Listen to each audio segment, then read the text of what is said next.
Aloha kako, my name is Baron Ching, and I've been with La Hoihoi Ea for several years now. And this is my understanding of what happened with La Hoihoi Ea. For those of you who don't know, Hawaii was occupied by the British for about 6 months or so in 1843. The story goes something like this. There was a British consul, Charlton, who was given the use of a piece of property in downtown Honolulu, roughly, on the eastern side, the Diamond Head side of Washington Place. It was not a very impressive structure, adobe, not too big. Unhappily for him, what he did was he kind of ignored the neighbor's property lines, and so he constructed it straddling all their properties. So the neighbors did what they needed to do, so they brought in those primitives called lawyers, and they sued him in civil court. And they sued either for him to pay for the easement for the property that he built his house over, or to demolish that portion of his house over the property that he built over. So the British consul, being a civilized person that he was, did what any other subject of a great empire would do. He called for the fleet. So on February 10th, 1843, the Right Honorable Lord George Paulet, Captain, Royal Navy, sails in on Her Majesty's Britannic ship Carrisforth and drops anchor in Ma'amala, Honolulu Harbor. And he sends a note to Kauikeauli, Kamehameha III, demanding an audience. And Kauikeauli properly refuses. He says, no, I'm not talking with you. You talk to my minister. See, what happens is kind of like this. If, say, in London or something like that, say the Swedish ambassador's Volvo gets stolen, you don't sail a British warship up the Thames River, drop anchor in front of Buckingham Palace, and the captain of the boat demands an audience with the Queen of England. You don't do that, okay? Your minister talks with your minister, problem fixed, paupilikia. But no, the Right Honorable Lord George Paulet refused. He says, I'm not talking to your minister. This guy's Judd. I'm not talking to him. He's probably crooked. And so Kauikeauli refused. He said, I'm not talking to you. I'm sorry. You talk to my minister. So it was stalemate till about February 14th, several days later. And Paulet finally got fed up with things, and he says, you know what? You either talk to me, or tomorrow I'm going to level my guns at Honolulu and, shoot down Honolulu. And at that point, Kauikeauli, he didn't have much in the way of alternatives. It's like, first, Britain was a very tight ally. He couldn't believe these guys were doing this. And the second thing was that now he's facing the most powerful navy in the world. You don't have guns. What are you going to do? You're going to fight them off with sticks, So he finally said, okay, look, what you're doing basically is taking our sovereignty away. You're compelling me to talk with you. What you've essentially done is that you've taken our sovereignty. So what I'm doing is I'm temporarily ceding my sovereignty over to London until such times as the authority in London can fix up this stupidity that you've done with my country. And what happened was that the next day, Paulet lands. He has all the Hawaiian flags taken down and burned, and he puts up the British flag. He declares the Hawaiian Islands to be British territory. And so it went for several months after that. What happened was that it took a while for the news to reach the British squadron commander in the Pacific. His name was Admiral Richard Thomas, and at that time, the command was based in Valparaiso, Chile. So word gets to Valparaiso, Chile, about what this rogue British naval sea captain did. And so Admiral Richard Thomas, he flies off across the Pacific and lands in Ma'amala Harbor the last week of July in 1843. And what happens is that he requests an audience with the king and determines that all of this stuff was bogus. No British subjects were being abused. No, they weren't being ripped off or anything like that. No, the government wasn't prosecuting them or persecuting them. So what happens is that on the last day of July, 1843, they officially leave the city of Honolulu and they march out to the country. And out in the country, they symbolically lower the British flag and they put up the Hawaiian flag. And at that point, the kingdom is restored. Kauikeauli declares that piece of property to be a park and becomes Hawaii's first public park. And perhaps you've heard of it.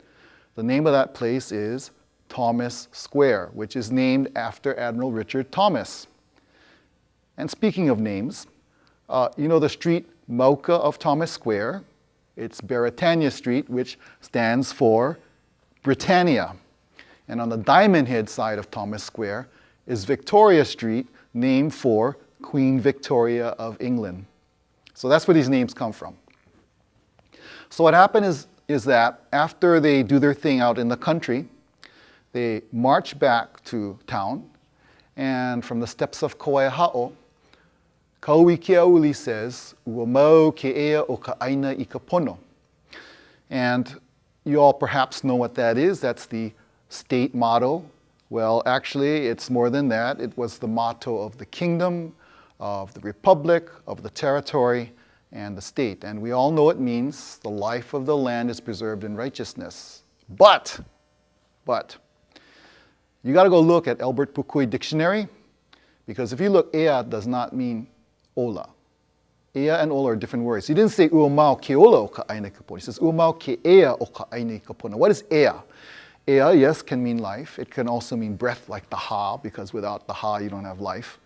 But it also means independence, because to the kupuna, all that was synonymous. You couldn't have life. You couldn't have ha. You couldn't have that stuff unless you were independent. So he says the independence of Hawaii is preserved in righteousness. He declares that day to be a major holiday in Hawaii. He declares that day to be La Hoihoi Ea. La, the day, hoihoi, of the return of Ea. Not life, but independence. And for like 2 weeks, the citizens of the kingdom celebrated the return of independence. My connection with some of this is that we're the stewards of Kaneakapupu, Kamehameha Third Summer Palace in Nu'uanu, and the connection between La Hoihoi Ea and Kaneakapupu is that on August 4th, 1843, 10,000 people left the city of Honolulu. They went up to Kaneakapupu in Nu'uanu, had the biggest party in the history of Hawaii Island, the islands. 10,000 people celebrated the restoration of the nation. So we want to revive that too, have that big paina up in Kaneakapupu one of these days. So what happened was that La Hoihoi Ea was celebrated as one of the major holidays. There were songs and hulas written about that. And what happened finally was during the overthrow, the provisional government made it illegal to celebrate La Hoihoi Ea. And so even though it was banned, people still celebrated it in private. And you know, of course, with the passing of time and the extinction of the Hawaiian language and the culture, people sort of forgot about it. But what happened was that, I guess in the 70s, Kekuni Blaisdell, Pokalai Nui, a bunch of people got together and they started to revive La Hoihoi Ea at Thomas Square. And so that's what we're going to be doing this year. This year it falls on a Sunday. So we invite everybody to come. It's not necessarily a protest. What we're going to be doing is we're going to be celebrating. We're going to be celebrating the restoration of the nation. The other thing that happens is that one of the manifestations of all of that was that just 50 years later, the same thing happens, okay? Trumped up charges. A rogue naval sea captain comes into Honolulu Harbor in cahoots with the diplomatic representative of the United States. And under false pretenses, he seizes the kingdom of Hawaii. Liliuokalani referred back to that time. He says, okay, she says, this is what we got to do, okay? We're going to avoid bloodshed. We're going to do what Kauikeauli did. We're going to temporarily cede our sovereignty to Britain, well, this time to the United States, until such time as the representatives of the United States can take care of the action of this rogue diplomat and this rogue sea captain. And sure enough, that's what happened, sort of. They didn't annex Hawaii. Grover Cleveland sends over someone to investigate. That was James Blunt. And he finds out, same thing, everything was bogus. And there was no justification for this. Scathing report about what happened. So everybody anticipated, well, the United States is going to do what any other honorable country in the world would do and restore independence of Hawaii, except the United States never followed through. But that's the reason why Lili'u, at least partially, did what she did.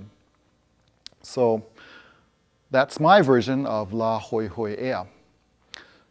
The other thing that was happening was that in 1842, this guy named Simpson, who was Governor General of the Hudson's Bay Company, lands in Honolulu. And in 1842, Honolulu is a really cool place.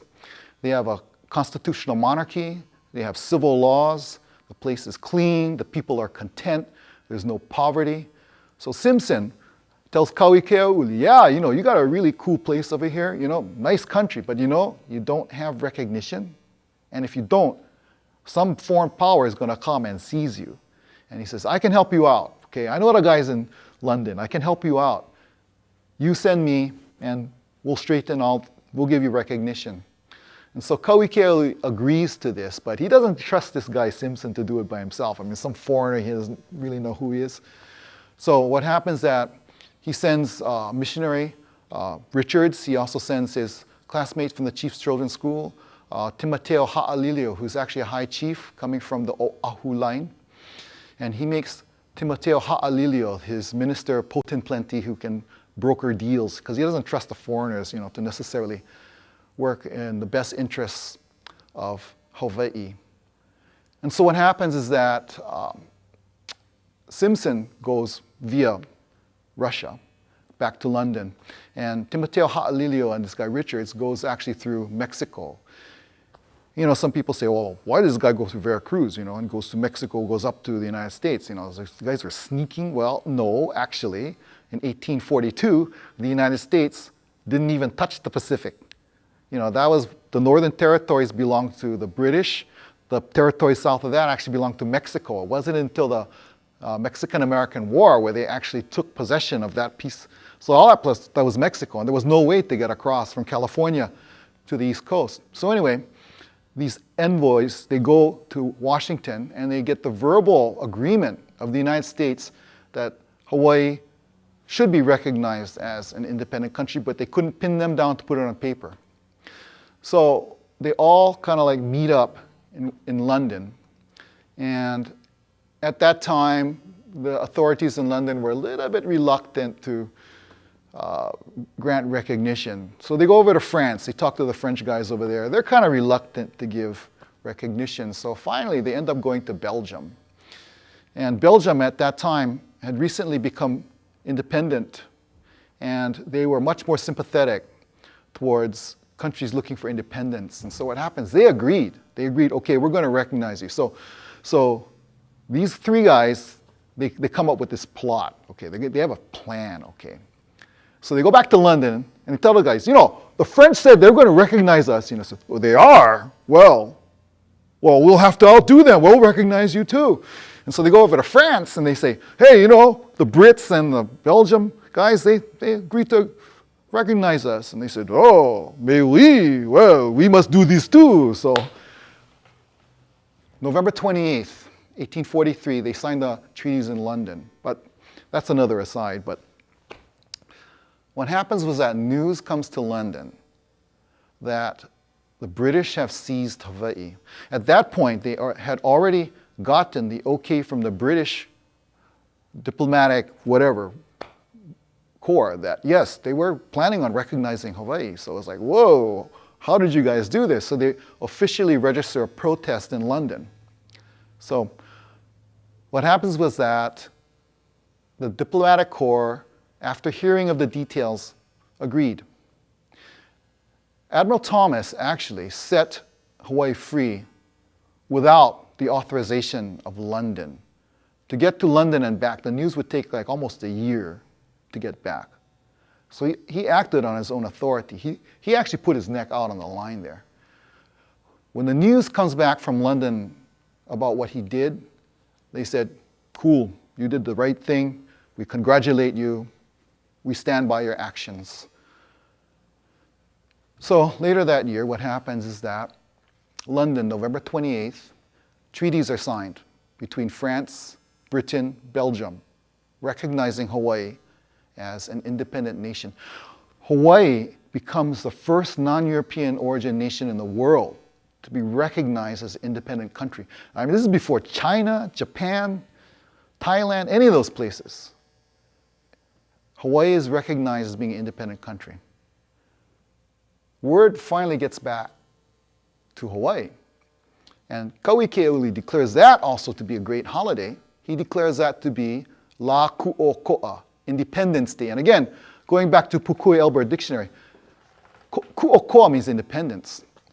But you got to kind of look back on what it really says, because if you looked at the dictionary definition, Ku'oko'a not only means independence, it means freedom. Again, because to the kupuna, okay, a lot of people think, okay, the Hawaiian language is this poor stepchild of the tourist industry, kind of like, okay, the Hawaiian language exists to entertain the tourists so they can collect on the tourist bucks, But no, the Hawaiian language is a Polynesian language.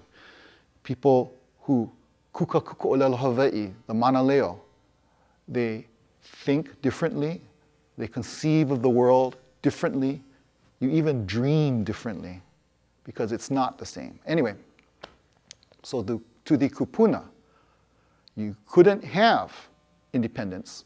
You couldn't have freedom unless you had independence. And that's what ku'oko'a means. It means liberty, it means freedom, it means independence, because to the kupuna, you could not have liberty. You couldn't be free unless you were independent. So that day, November 28th, becomes another great holiday of the kingdom, La Ku'oko'a, 1843. Of course, it wasn't until like many months later, because the news had to come from London. So, and I guess, that comes up to the question, and you're like, well, in Hawaii, did we celebrate Thanksgiving?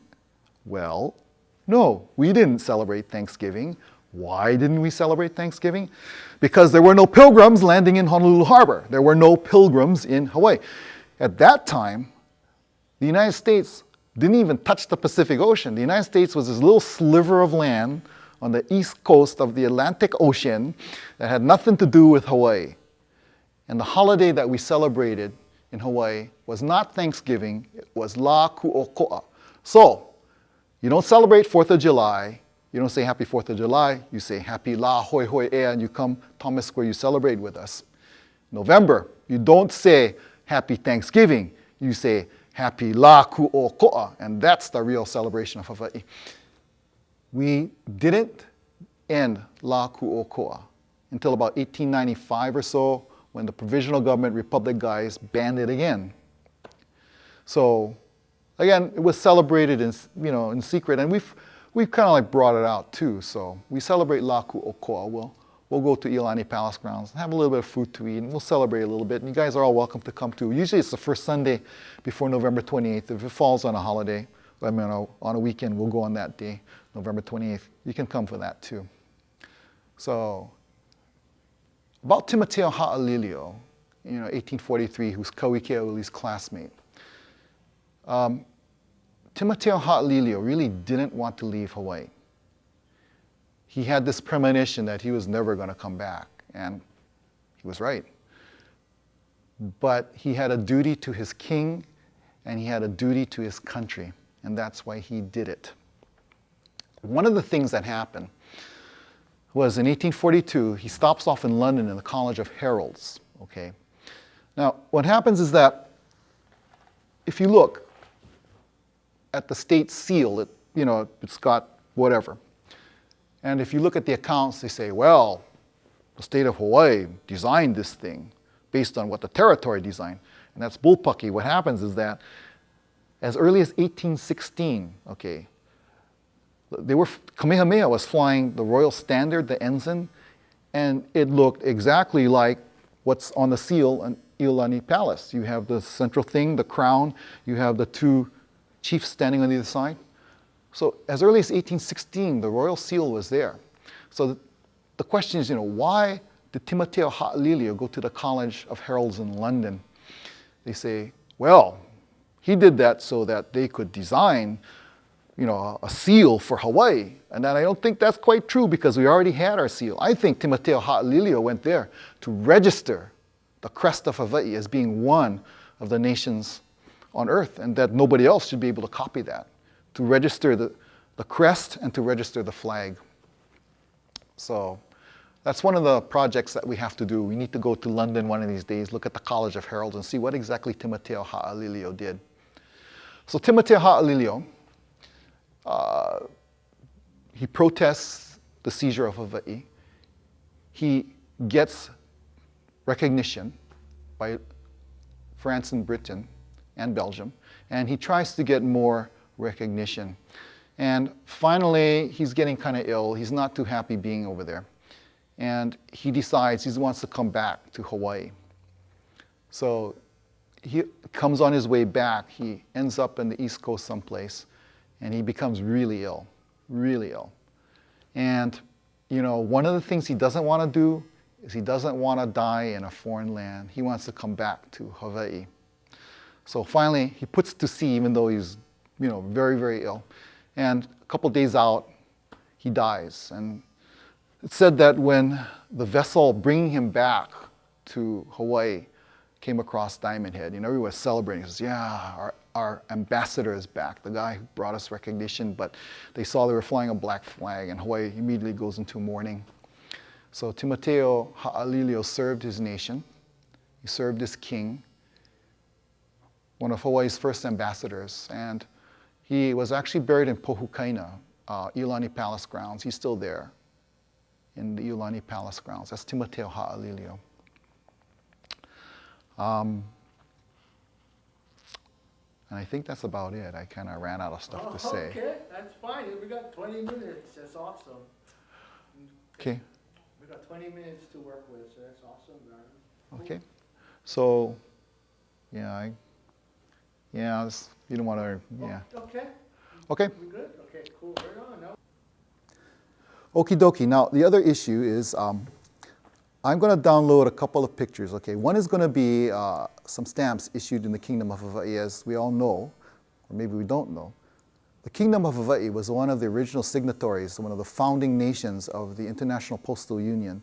And the International Postal Union was the first great international treaty that allowed mail to go across the borders. And Hawaii actually is one of the founding members. King Kalakaua signed that treaty back in the 1880s.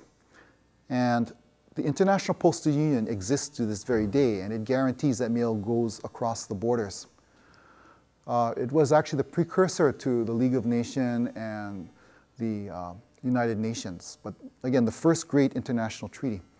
So Hawaii actually issued its own postage. We issued our first postage stamp in the 1830s. I think it was 1820 or so that Britain issued the first postage stamp in the world. It was Queen Victoria. And because the British were the first to issue postage stamps, they're the only country on earth where they don't need to put the name of the country on their stamps because they invented stamps. So you look at British stamps and it only says how many pence it is, or how many pounds it is, and there's a profile of Queen Elizabeth, but you don't have to put Great Britain or England on it because they invented the postage stamp. But anyway, within 10 years of that, the Kingdom of Hawaii was issuing postage stamps, and I'm going to download a couple of pictures here. One actually shows some stamps issued about 1886 or so.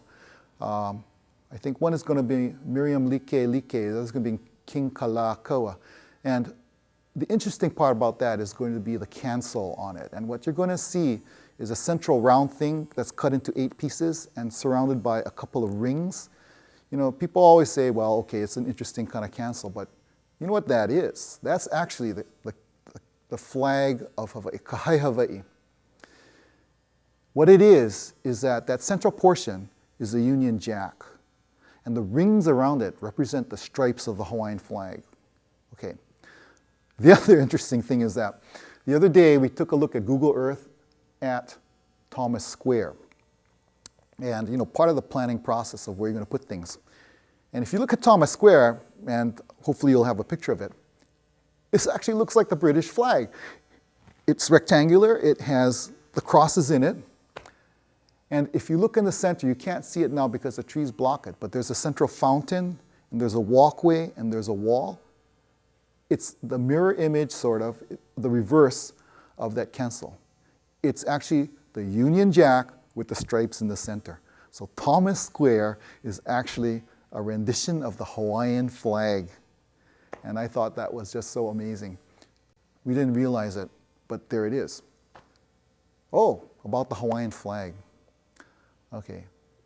Some people say that the Hawaiian flag was designed for Kamehameha by an American sea captain. The story goes like this. Okay. Captain Vancouver was a close buddy of Kamehameha. And, back in those days, they didn't have flags. But, all these foreign ships come in, they're flying these colorful pieces of cloth from their masts. And, hey, that's kind of colorful, it's kind of cool. So he asked his friend Vancouver, he says, hey, can I have one of those things? Those things are really nice. So Vancouver says, okay, that's cool, we'll give you one of these things. So Kamehameha hangs it, from a tree by his place. It's colorful, it's pretty. And it turns out that several years later, what happens is that, I guess somebody comes over and he says, we're at war with Britain, When you hang that thing, you're saying you're British, And if that's the case, since we're at war, we can seize your country. And Kamehameha goes, whoa, is that what that little thing stands for? And he says, okay, let's take the thing down. And so the story goes that several years later, some American sea captain designs the Hawaiian flag for Kamehameha. But I got other theories on that, because it said that many years, as early as 1805, they were saying that boats were sailing around the Hawaiian archipelago, the Pai'aina, with funny-looking flag that nobody could figure out what exactly that was. And I think that was probably Kahai Hawaii. But at any rate, as early as 1816, I have this drawing, and maybe I can download that too for you, of his Hawaiian Majesty's ship, the Ka'ahumanu. And there's another ship in the background. And if you look on the mast of these ships, you can see clearly what looks to be the Hawaiian flag, 1816.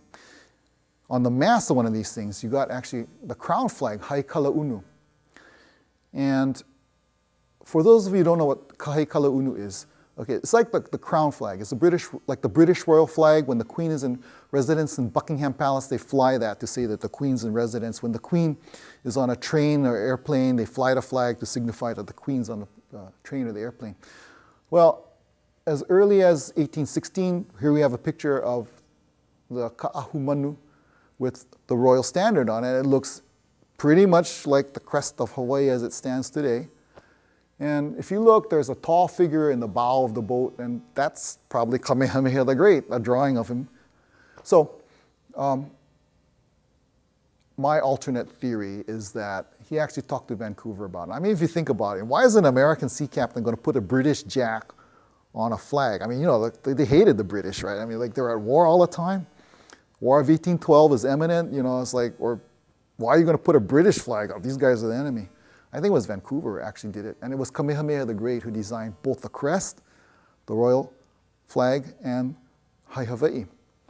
So it's been pretty much the same flag since as early as 1805. It's actually older than the American flag, because the American flag always changes. It comes in circles and all these funny arrangements. The stars change, the stripes change.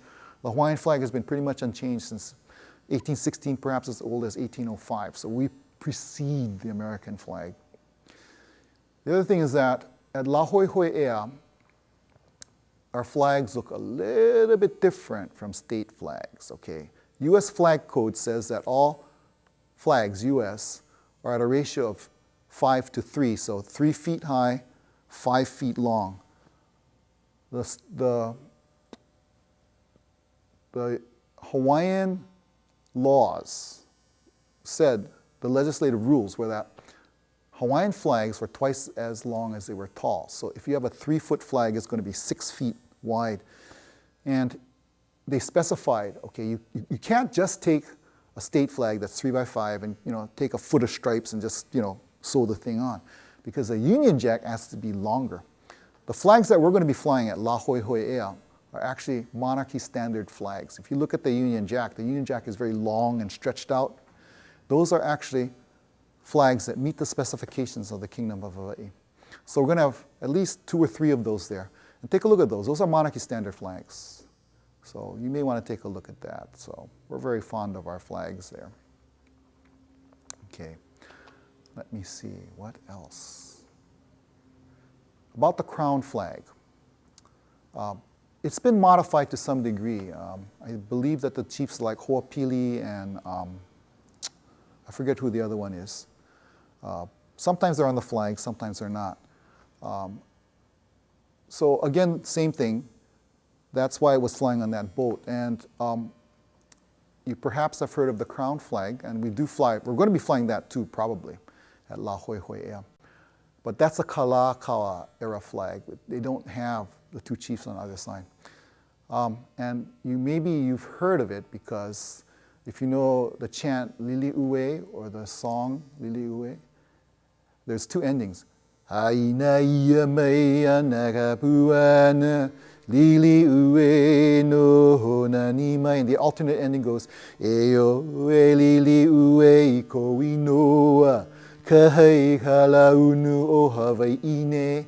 But the song goes, Eo e Lili'ue iko inoa kahei kalaunu o Hawaiian. So, answer Lili'u. You are the crown flag of Hawaii. So, when you go to one of these rallies or sovereignty rallies and you see kahai kalaunu, what is the purpose of what is it? What does it stand for? When we fly that, we recognize that this is her country.